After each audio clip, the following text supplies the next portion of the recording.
everyone, it's Cindy. Welcome back to Studioloo. So I'm here today with sort of a stitching update and share.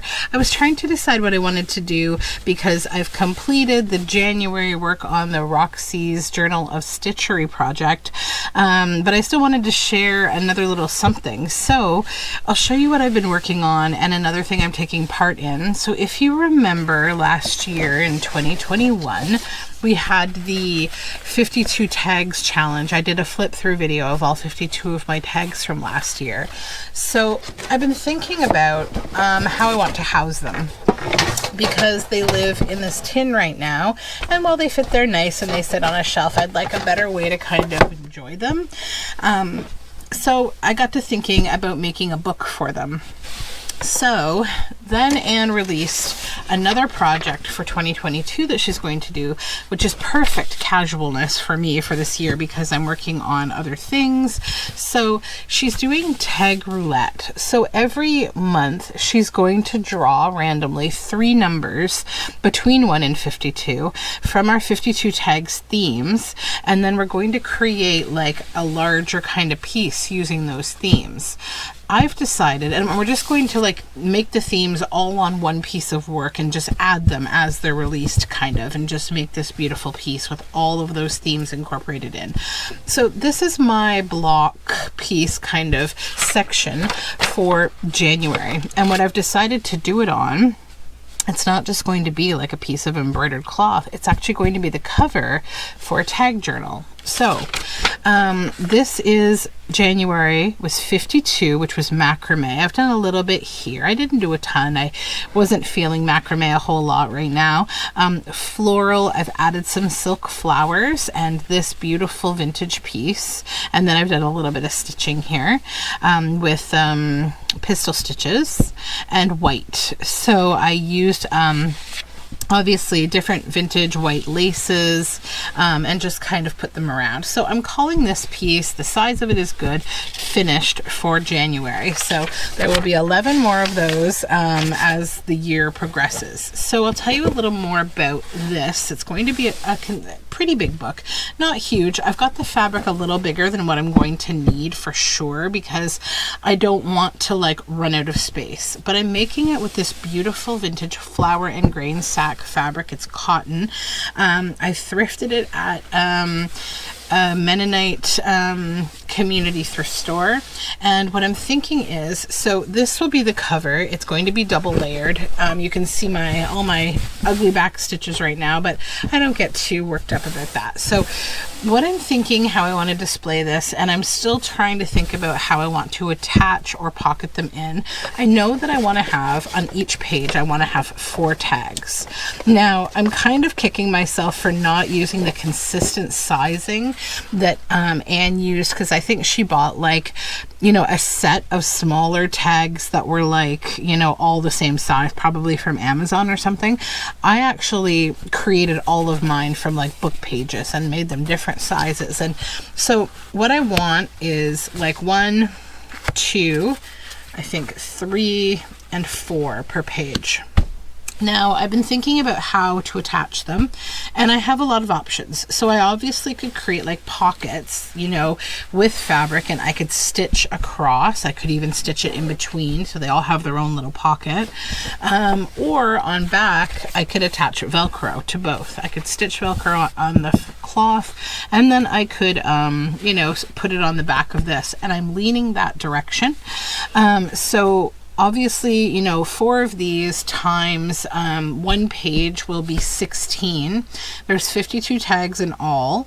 So it's going to be between like 4 or 5 pages I'm anticipating. Yeah, so I think it's going to be about, you know, probably a 3-inch book or so. But yeah, I think that's how I want to do this. And then I think also I've left additional like flap space on the edge of like what the width will be. So I've got about, I'd say, like the book itself I think will be roughly this wide.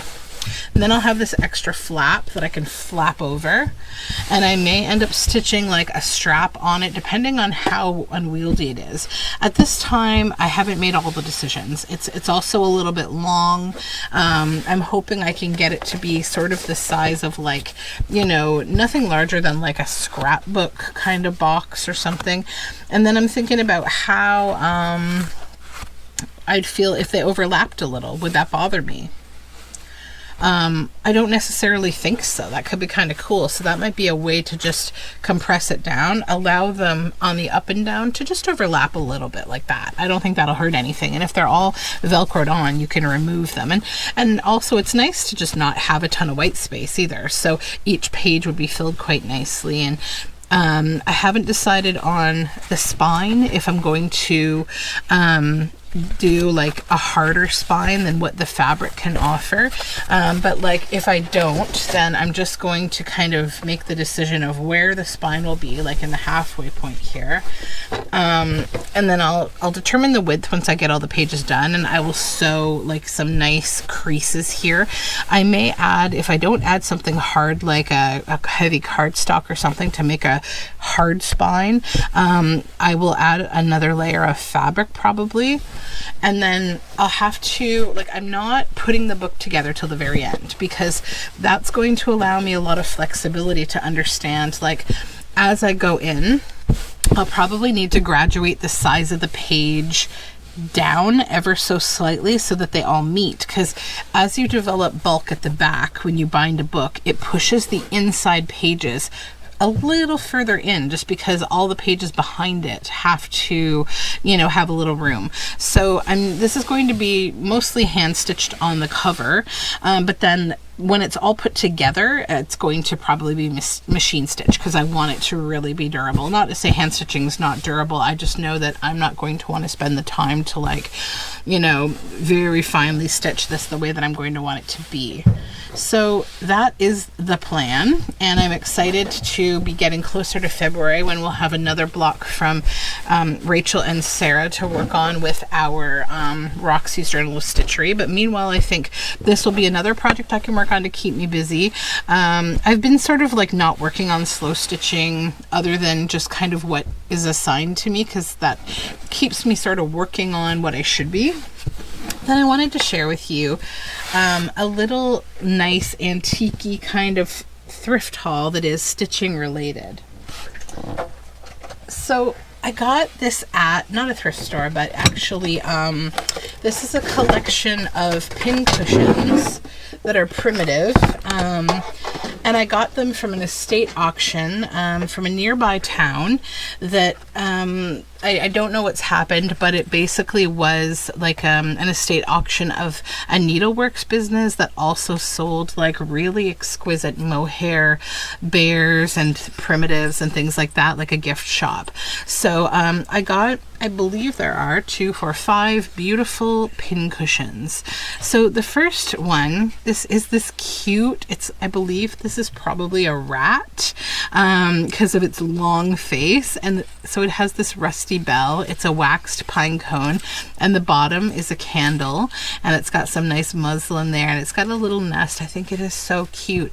And then this is like the cloth that you would use as a pin cushion if you wanted to. It's got these little fine eyes, so sweet. Then the next one is a large tomato, and this one is a mouse for sure. It's got a more mouse kind of look to it. A little shorter face. It's got the rusty bell, and it's like this big mohair tomato, and I love just the primitive feel and the staining of the cloth, this muslin and button back here, and this is on a glass base. So I love how these are constructed, because I feel like the bases are made from just found objects, you know, like glasses and candles and such. So that's mouse number 2. We have a third little mouse, and this one is so cute. It's got this little kind of peppermint candy base, and it's like I think I would say this is like a muslin, and it's been painted on top, so it has a nice feel. It's got some you know, aged ribbon, and these little candy canes with bells that are made from pipe cleaners, and a little bell and garland around the neck of this cute little muslin mouse. And the next one is really beautiful. It's actually the first one that has any information on it. So this is from Tattered Times Primitives. The artist is Sandy Merlersky, and it's a mohair strawberry. So it's on a glass base, and this is a really nice kind of aged fabric here. We've got some green under here, and then this doily that's been aged, and it's a mohair fabric strawberry. It's been stitched and has these cross stitches. I just love this primitive kind of look to everything. I feel like on its own, it'll create a little nice space in my studio. And then this one, it also has some info. This is Love Letters, Pin Keep by Jillian Mitchell. And it has actually an antique silver base on the bottom. This is silver. And it's this mohair bear. It's beautiful. I love the snout. And it has a bunch of little things on it. So there's this little watery letter here that's from Toronto, Canada, it says. And then there's ribbon and all sorts of little things. So there's a heart on the front of this gingham type fabric bear. We have a little silver spoon, some hat pins, normal little pins with a button, and a little locket that has looks like GY on it. I don't believe it opens. I think it's just a heart. Yeah, I don't think it opens. And a little rusty key. It's got a heart in the center and this beautiful vintage button. And this says acrylic on it. I'm guessing, I don't know, that's what it's filled with. Yeah, that's the fill. And then it's here, Jillian Mitchell, Christmas 2007. So yeah, I really love this whole collection. It's very sweet, and I think I'm just going to keep it in a little nook in my studio, and we'll have all this little bit of primitive inspiration to kind of work with. And I think they're very sweet, right? So that was my treasure haul from an estate sale, and I hope you enjoyed getting a look at it. I think my next sort of floss to be stitching related video will be my next update on my plans or my progress on Rachel's Journal of Stitchery. I'm otherwise not doing a lot of other stitch projects. All of my other whips are just kind of staying as whips. I've been working on other things. So for now, I hope you have a lovely day. Thank you for hanging out with me. If you subscribe to my second channel, Specularia, you will see those pin cushions in a recent vintage toy haul video that I've done. If you're interested in vintage toys, I am a collector of vintage toys. I do show you some beautiful mohair bears that I got in my my haul from that auction, and some other kind of thrifted toys. I focus primarily around like 80s, 90s, like toys that were directed at girls, but I do also collect older toys as well. So and I'm a huge lover of mohair bears. Certain types of, like, the artist is quite important to me, the way that they look. So yeah, if you're interested in that, check out my second channel. It's linked below in the description box. I'd love it if you subscribed to this channel and the other one and just hang out with me, because it's really nice to have a little bit of a community these days. So take care, everyone. Stay safe, and we'll talk soon. Bye for now.